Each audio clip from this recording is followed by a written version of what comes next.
I've been watching a few Reddit stories of paranormal dark events that popped up in my feed, and despite me loving these creators, I always still feel a bit devastated after watching them. So let's try to flip the script. Let's listen to some romantic and wholesome stories that I've found on Reddit. Today I fucked up by complimenting a girl's skirt by user TinyMeatGang. Happened a couple weeks ago. I was at a party and saw a girl across the room. She was wearing a skirt, holding a drink in one hand and had the other hand in her pocket. I saw her skirt, thought to myself how cool that skirt is having pockets. A lot of women I know complain about not having pockets, so this is a very progressive thing. A bit later, I got around to talking to her. I complimented her skirt and how pockets in a skirt is great. She looked very confused, said, "My skirt doesn't have any pockets. Why do you think that?" I mentioned that I had seen her earlier with her hand in her pocket. Her face went bright red and revealed that her hand was amputated. What I thought was a hand in her pocket was her stump resting against her hip. I apologized immediately, but luckily she thought it was funny because she never heard that comment before. I'm still dying inside though. TLDR, complimented a girl on having a skirt with pockets. Turns out she just didn't have a hand. I gave flowers to my husband today, and his reaction made me realize I might be a bad wife, by user ThrowRAbadwi. Recently, my friend made fun of me, 35 female, saying that my husband, 32 male, is the romantic one of our relationship, and apparently he wins by a big margin in that department. They'd even scoffed at the idea I could be romantic at all. This made me start to be self-conscious about it, as one of my friends went on detail how much more romantic he is compared to all my friends' husband, and how I am the total opposite. This has been on my mind all week, and today, a male co-worker was talking about how his wife gave him flowers, and how he was surprisingly happy about it. So I thought, well, why not? He buys me flowers all the time, I should start being more romantic. After work, I went to pick up a bouquet and headed home. When I arrived, he was playing with our daughter, 5 years old, and I gave him a bouquet and said, "I was thinking about you and got you this." He started crying. He cried so much. He thanked me and hugged me, and then went to look for a vase to put the flowers. Throughout the night, he cried randomly 2 separate times. I asked him if anything else happened for him to be that way, and he said no, that he was just happy that I got him flowers and was feeling a bit emotional. And I'm here thinking, am I a terrible wife? He gets me flowers all the time, and I never get emotional like that. Not even close. Now I'm thinking back, and I don't do nearly as much for him compared to what he does for me in every way. And my friends are 100% right. Romantically, he kicks my ass. I just feel absolutely terrible because I love him more than anything. He is my world, and I can't even think of myself without him.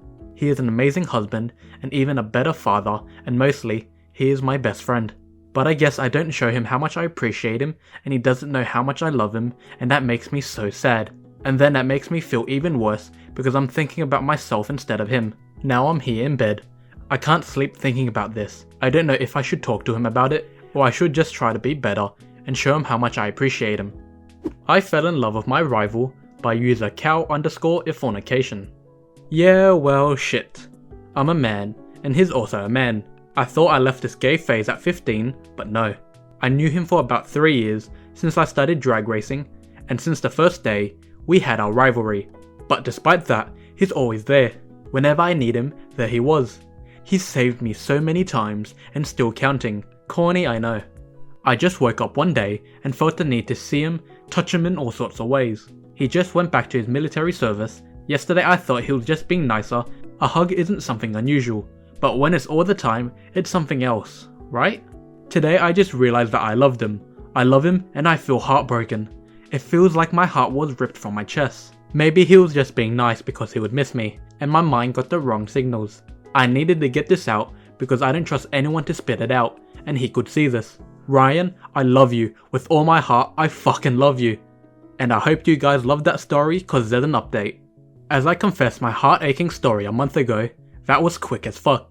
Ryan got obviously the tea because a mutual friend on this subreddit went on snitch mode.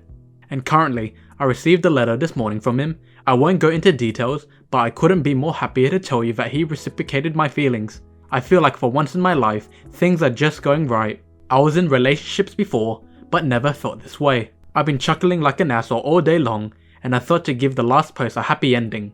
That's it. Thanks for reading. I talked to the dead first husband of my wife and my stepdaughter. By user background main. I met her almost 2 decades ago. It was a party at a lake of a local university. We liked each other, but our lives were very, very different. I was finishing school that year, had to do my year of service for the country called civic duty. We don't have it anymore, and would go to university far away. She didn't finish school, but started working early. I lived in a small town with my mother. She already had her own apartment in a really rundown district of a huge city. It just didn't work. We kept in contact over the years. I wouldn't say we were friends. We were people who liked to catch up via text or phone every 6 to 10 months. When I was home, we hooked up, but this stopped when she met her soon-to-be husband. I can't tell you anything about him because I never met him in person. They fell in love, married, and she got pregnant with a daughter. They were happy together. I didn't really care. I thought it was sad that we didn't talk anymore, but I understood. I wasn't as lucky as her when it came to relationships. If you read my comments to other posts, you'll see that I had a fair share of problems. I kind of accepted that I would never have a family, a stable relationship, or at least more than 3 days in a row not being depressed. Let's say alcohol isn't the best idea in such a situation. At least I was high functioning. I did really good in university and started a career. It brought me back in my home region. I hadn't heard from her in several years. What I didn't know, my life was a cakewalk compared to hers at this time. Her husband got killed in a car crash. Some asshole was DUI, not me, but it was one more argument for me to stop, and thought he could make the turn before her husband would pass. He couldn't. I never asked for more details. She doesn't like this topic. I try to respect it. She couldn't handle what happened, and ended up in the clinic for her mental health. Her daughter was with her mother at that time. The day she was released, she had her own car crash. Turned out the doctors weren't joking when they told her she shouldn't drive with the drugs they were giving her. Back to the clinic. Here she saw on Facebook that I was back. She wrote to me and I answered. I visited her. She liked I wasn't cursing at her for driving drugged. I didn't think I had the right to do it given my love to alcohol. I won't bore you with the details of how it proceeded. We married and built a house together. Her daughter didn't like me at first, but we bonded the second I bought a PS5. She is a gamer. We jokingly say that these are my genes. Neither her mom nor dad liked it. My wife has gotten really good in pretending though, but I returned the favour in pretending I like horses. Don't worry. She won't find this. She can hardly use the printer of the computer. My stepdaughter calls me by my first name. I like it. After what I've heard, she had an amazing dad. I never wanted to be a father, and I don't think I would be a good one. I told her I didn't wish to replace her dad. She only believed me when I said that I would need the PS5 the whole evening. She would use the PS4 in her room to play Minecraft with her friends. She said something along the lines that good parents would share the console. I reminded her that I'm not her parent. She started laughing. Her mom hates me for that, cause she needs to be the one setting all the rules. I understand that some of you probably think I should help her with it, and not just be the everything goes stepdad. But she accepts me, and she feels at home in our house. Her mom did and does an amazing job raising her. I think I do best respecting her and demanding respect when it comes to my stuff. She knows she can always ask for me for advice, and I'm far better in helping her with homework than her mother. Every year, they visit his grave the day it happened. At the beginning, I asked her if she wanted me out of the house that day, cause I can understand they need hours for themselves. In the 3rd year, they asked me to drive them. I waited in the car. We went to a restaurant afterwards. It was very silent. I had no idea what to talk about. The thing is, I'm incredibly happy. I was gifted with a family I love. I had given up on it, I really had. But I felt incredible guilt cause a good man had to die for my happiness. So once every 3 months, I visit his grave on my own and talk to him. They don't know it, and I have no intention telling them. I thank him and I tell him about his wife and his daughter, and his parents, if I happen to know something about them. They have trouble with me. They're cordial, but I can see it in their face when I bring my daughter or come and get her. It shouldn't be me who does it, and nothing will ever change that. Today is the day they would visit him, when my wife comes from work and my daughter is home from school. I think I would visit him the next days and tell him about this post. Tell him that other people knew he existed and he did an amazing job. Thanks dear reader for reading until here. I hope it wasn't too weird. I am not sure if I would answer any questions. Writing about me feeling guilty cause of his death already feels really hard. My kids and I got complimented today, and I got in my car afterwards and cried. By user Karma58. I'm 35, my boyfriend and I have 3 kids, 2 of my own, and his oldest from a previous relationship. I took my daughter and son grocery shopping today. I had my almost 2-year-old in the car seat and my almost 5-year-old walking with us. I live in Canada, so naturally we do that whoops, excuse me, just going to sneak by you here. My 5-year-old likes to walk ahead of us, and as she's exiting an aisle, she said, excuse me, to a man, and he kind of chuckled and said, oh of course. And then my son chimed in and said, excuse us as well. I really do pride myself in my children and their manners. I've always make sure they say please and thank you, excuse me, sorry, etc. We ended up being behind the same man again at the till, and he turned around and complimented my daughter on how she is such a polite girl and turned to me and said, you're doing such a wonderful job as a mother. I've heard before that I have polite children from family before.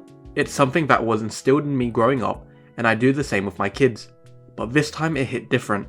I'm not sure why, but it was so nice to hear good things about our children. I put my groceries in the car and had to hold back tears as I got my kids buckled in. So thank you stranger for your kind words of encouragement. It really did make my day. Today I fucked up by accidentally pantsing myself on a first date by using nothing but regrets. So I, 20 male, was preparing to go on a first date with a girl, 19 female, met on Bumble. I've not been on many dates before and was quite nervous. I also didn't have much date appropriate clothing. Procrastinating like usual, I didn't start trying things on until like 30 minutes before I was supposed to pick her up. Freaking out and needing to find anything presentable, my roommate was kind enough to lend me his khaki pants and a flannel. So I just threw on the pants figuring it would be good enough. He's a bit bigger than me, but I didn't realize how much bigger until I was walking to a door. I was damn near holding my pants with one hand in the pocket, but played it off with the world's most awkward side hug, afraid to take my hand out of my pocket. Gravity was not my friend tonight. Whole date was just sitting down at dinner. Great. Pants can't hurt you when you're sitting down. She's really nice and we had a great time. Everything changed when we walked out of the restaurant and drove it back to her house. We were saying goodbye at the door, and gaining courage, I went in for a full hug instead. Immediate regret. I tried to widen my stance, but gravity is a heartless bitch. I immediately felt a cool breeze in my nethers and my pants around my knees. I tried to reach around still embracing and pull him up to respectable levels, but was too late. My face was beet red, she looked down and saw my underwear. She stepped back very concerned. I tried to explain everything and she just ended up laughing hysterically saying, all it takes to get your pants off is one hug. Apparently her sister as well was watching through the window and was also laughing, and confirmed I at least didn't intentionally de-pants myself. Anyway, we're going on a second date and I'm getting a belt. TLDR, my pants got owned by gravity in front of my date and her sister. What is the most $1 has ever gotten you? Post replied by a deleted user. My great-grandma used to give all her great-grandchildren $1 every time she saw us. It was a sweet gesture, and all of us great-grandchildren would love seeing her and enjoying the free money. She's recently been moved to a nursing home due to the risk of falling because her body is extremely weak. I moved in with my boyfriend in August and went through my things while I packed. I found, concealed in a child's Bible, $1 wrapped in a note which read, "Dear baby, smile away. I can't wait until you're born. Here's your first $1. Make sure mommy keeps it. I love you very much." A few weeks later, my mum, sisters and I went to visit her in the home, as my mum is a primary caretaker. I pulled the $1 from my pocket and read the note aloud. My great-grandmother's eyes lit up and she beamed. "Oh wow, look at that," she said. "I'm glad mummy didn't spend it all." It was a priceless moment. If you made it till here, thanks, because it really means a lot. Reading these posts on Reddit, TikTok and Smosh really gave me a good giggle, so hopefully it does to you. So I hope you guys like, subscribe and take care.